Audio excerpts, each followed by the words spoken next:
कसं हे करायचं पण स्टेप बाय स्टेप.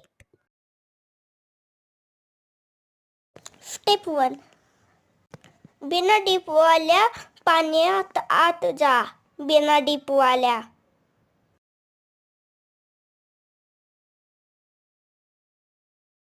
स्टेप 3. मी सांगितलं तसंच करायचं पण असं पण करायचं. हा तसंच करायचं पण हा सॉरी मी विसरलेली होती वाटतं.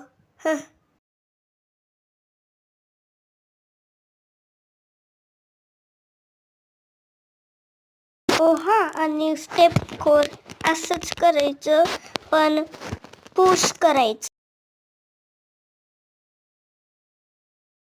आता तुमचं झालंय हे बघा आणि थँक्स फॉर वॉचिंग. बाय.